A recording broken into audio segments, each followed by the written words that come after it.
All right, guys. I just want to do a quick update video on a couple things I got done. So, first and foremost, a pretty obvious one is that wall. I was trying to explain it on some of the other videos, but I'm not sure how clear I was. But so this is the cab over, obviously, and the back wall, or the back surface area, was angled, right? Because that's going to match that angle on the front of the cab over. And what I was talking about was from past experience, because most of my campers have had some sort of angular front surface like that, is that you're typically not sleeping right up against that front edge. So I wanted to erect a vertical wall, which, as you guys see there, to do a couple things. Most notably, though, is it provides some storage in there. So as you guys can see, I created two access holes, a big rectangular one and a smaller, roughly square one there. I wanted the big rectangular one here because I wanted to be able to put longer items like, like a chair or, maybe like a long rifle or something, or I don't know, maybe even like fishing poles or something, I guess. But it's a fair amount of storage back there. Keep in mind, this is still under construction, so there's some things I'm cleaning up there. But it's probably, I apologize, I should have measured before I did this video, but it's probably about, maybe 12 to 15 inches deep at that bottom end. So you guys can really imagine, between this full width, which is like, I think I'm at like 78 inches wide on the inside. So that's like full width, 12 inches deep. Obviously the height is affected by the slope there, but you guys can see that's a fair amount of storage. I am going to build a door to fill each of those cavities. It'll be the same cedar plank style there, and I'll probably just secure it just via some magnets, so it's like a pull-off door. For these campers, I really am growing more and more attached to having a door that you just pull off with a magnet as opposed to a hinged one. In a lot of cases, it just seems less complex and a lot easier to use in these smaller confined spaces. But, and how I made this wall was I basically just made a simple frame just out of cedar, so it's real lightweight. Obviously, the purpose of this wall is not anything structural, so I just cut the cedar like 1.25 inches thick. Built a simple wall, and then I just sheathed it or attached the cedar planks across it, and I did do the lap joints. So if any of you guys are familiar with my cedar-sided campers, essentially the way that I sheathe this wall is exactly the way I would sheathe the side of the wall in those campers. I did not use any of the adhesive on this one. Usually I'll use a particular kind of caulking in there that allows expansion and waterproofness and stuff like that. It's obviously not a necessity here on the interior of this camper. But so anyways, that worked out pretty well. One thing I like to think about, particularly when it comes to putting in some of these cabinets on the inside, is do these surfaces and cabinets play any other kind of role than just storage? And I think this wall back here, once I got it in and looked at it, it really exceeded my expectations, and I really probably should have put these walls in all of my other campers. But I think it does a couple things. I mean, one is it brightens it up a little bit, whereas before you just had that dark cloth that kind of trickled into a void, so to speak, back there. That wall really brightens it up. I am going to put an oil finish on it, which will change the color slightly, something more kind of like the side, the vertical columns there that you see. So I think it gives it just a nice finished look in that back area. I think it just is what it needed for aesthetics. Still plenty of space there to sleep. I think that's by the time I get some trim up there, I think it'll be about 46 inches deep, 47 inches deep. So that's going to be plenty of sleeping space up there, coupled with the fact that this bench down here is also going to function as a sleeping area. So I think this should pretty easily sleep 3 adults without really even modifying. It's not like you have to take apart a couch or anything. It's just going to be as it sits. Another thing I thought about regarding that wall is, does it help with any kind of insulation? And this is a part where I have done some research, which I'll talk about, but I'm kind of speculating to some extent. But here's my thought. When those doors are on there, let me give you a little anecdote. On another one of my campers, I really have a very specific memory. It was pretty cold out. It was down in the 20s, and I was inside.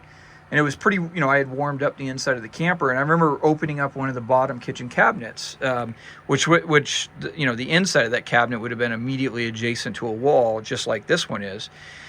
And the temperature difference, I felt some cool air rush in. And the temperature difference was pretty different, was pretty starkly different between, that space. And that cabinet was made in this same method using this cedar here. I understand that wood doesn't have, some extreme R value as it's typically talked about, but it does, just from my own anecdotes, it definitely, at least if not temporarily, it does provide some, difference in temperature there, coupled with the fact that from a conduction standpoint, this is a big air gap, and it's going to have a door on it, and that air really shouldn't be moving. It should be relatively still. And then you add in the factor that, I'm going to store, a lot of bulk items up there, which includes blankets and things like that. So whether it just be by a factor of the stuff that I store in there, by factor of, maybe there is some insulating value between the wood and the air gap that's essentially created of relatively still air. And that was a factor because I was doing some research on how insulating air gaps are, and I'll be honest with you, in the research that I didn't really come to a firm conclusion, but it did seem like a factor is if the air is still, which would prevent, a conductive or a convection transfer of heat. Anyways, my point is I think to some extent that wall might actually be, just one more element adding to the overall insulation value of this entire camper. Plus it will create a smaller, by a small margin, but it will create a little bit smaller surface area in the camper. Anyways, I've rambled on about enough about that. If any of you guys have any insights or thoughts regarding what I'm talking about as it pertains to the, potential insulating value of creating that secondary compartment there, let me know, because I think it's kind of an interesting way to look at it. And then one final thing, and this was not the purpose, nor is it required for the strength of this camper, but that wall area does essentially create another structural component to this, particularly to that cab over. So anyways, I thought I'm kind of curious. I think it's going to work out pretty nice. I'm starting to work on cabinetry over here. Obviously, this is not done yet, but I actually, I was talking last video, the fact that I hadn't really finalized in my mind, the shape and design of this. And I spent quite a bit of time yesterday just kind of staring at it and thinking about it. And this is the rough framing of that cabinet. One of the design considerations you have to work around is you have this angle here that slopes down toward the back, but you also have, remember the 45-degree angle that goes up on the sidewall. So you have to kind of contend with both of those. And this is the general shape of that cabinet. Another thing was the appropriate size. Now, this is not a very big cabinet. If I recall, I think it's only 9 or 10 inches deep. But that was done purposefully. There's going to be a countertop there, a little sink. This area right here, which will have a countertop, is, I probably intend that's where I'll put my little stove if I'm, heating up something or whatever. And, just from my own experience being in these spaces, I didn't want a cabinet jutting out. And what I'm trying to mimic here is the movement of my head kind of bending down to use a sink or, to get something on the countertop. So, I think there's a natural reaction just to make these cabinets as big as you possibly can. But I think from a design and usefulness perspective, I think there's a value to kind of trying to find a nice balance of space. So this cabinet will not be this huge voluminous space, but it's going to be enough, I think. And I think it is real tasteful and subtle there. Another benefit of this is, again, I mean, if I really wanted to, you guys can imagine on these sidewalls here, I could just put really, really wide cabinets and run them all the way down the length. And, you know, if storage was, you know, this absolute, you know, you had a huge amount of things, you just had to get it in there, you know, I mean, that would be a solution. But I like the openness of this camper, and I want to preserve that the best I can. And, you know, I think this cabinet sitting where it is, the fact that it doesn't extend way down here, I think it really finds that balance of maintaining a sense of openness, but not, you know, but still having some useful function and so forth. Over here, not a lot new to report. I am mocking some stuff up. I'm going to have another cabinet up above there, which will mimic this general style. You know, that's where the AC will sit, and of course that will be, you know, boxed in appropriately. Refrigerator is going to sit there.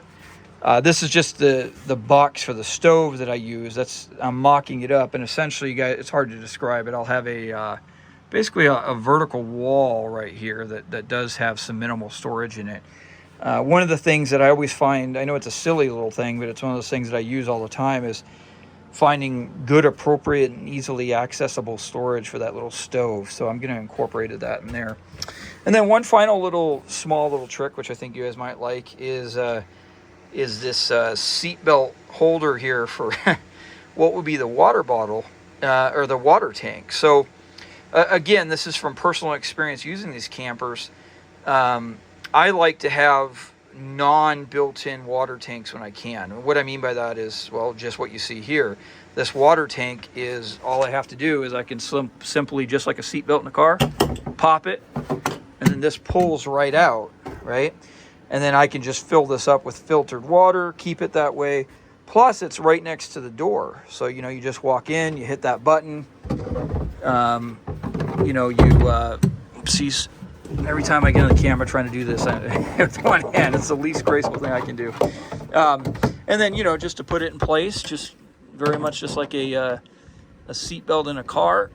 Just put it in there, snap it in place, and that should hold that water tank very, very secure right there. So I thought that was a good solution. If you guys want to find one of those, I found it on Amazon, and it was actually labeled under a wheelchair seatbelt.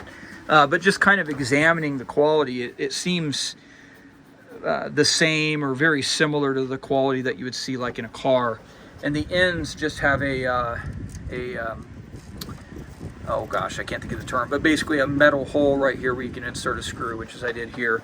I mean, for the purpose of this, I mean, it doesn't need to be automotive quality, but for this, even if it's like a step down, which it doesn't feel like it is, but even if it were, I mean, this is way more than enough tensile strength there on that cord to hold that water container in. And it just is, I think it's a real clean and simple solution. I won't link it or anything, but just if you guys go to Amazon, just if you want to utilize that idea for something in your camper, just search wheelchair seatbelt.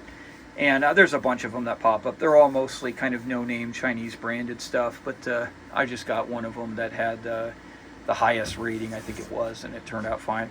What did I pay for that? I think I paid like $8 via Amazon, and I got it 2 days later, so that worked out. But anyways, guys, thanks for listening to me ramble.